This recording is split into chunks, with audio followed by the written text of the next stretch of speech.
Түркістанда кәсіпкер Сармановтың сотына қатысқандар төбелес шығарды. Жәбірленушілер жауапкерлердің жақтастарына жұдырық ала жүгірген, жанжалдасқан жандарды оқиға орнына жеткен ондаған полиция әрең ажыратып алған. Қос тарапты құқық қорғау органдарының қызметкерлері бөліп тастағанмен, ашулы ақсақалдар қол жайып қарғыс батасын жаудырды.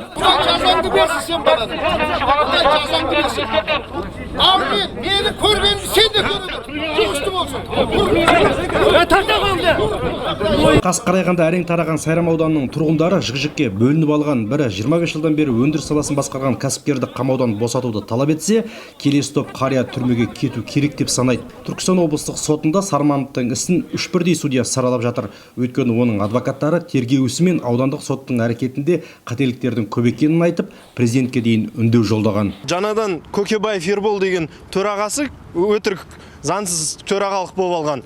Мәлік Хайбар деген тергеу басқармасының бастығының орынбасарының туысқаны. Олар туысқандық ретінде рейдерлік әрекет жасап жатыр.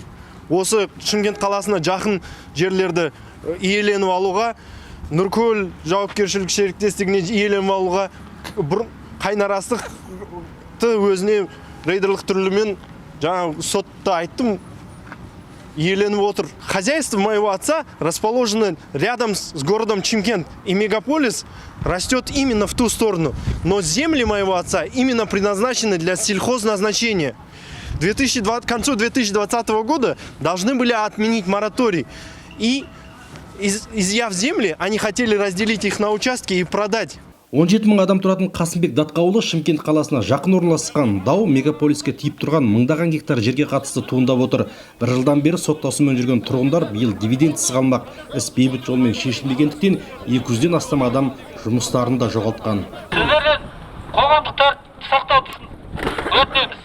Қоғамдық тәртіп бұзылып, әкімшілік жауапкершілік бар екендеріңізді ескертеміз. 69 жастағы Хали Сарманов былтырғы жылдың 1 қазанында қамауға алынды. Оның үстінен Қазақстан Республикасы қылмыстық кодексінің 2 бабы бойынша іс қозғалып, Сайрам аудандық соты оны жуырда 7 жылға қамау туралы үкім шығарды. Сармановты қамағаннан кейін жәбірленушілер жүр ғой, көзіңіз. Соларды 20 күннен кейін барып ауыл аралап ар жинаған. Ол үлкен кемшіліктің бірі. Одан кейін Сармановты осы іс бойынша қамауға алудың алдында аудитор қорытынды немесе тағы да басқа да бір эксперт сараптама болу керек тұғын.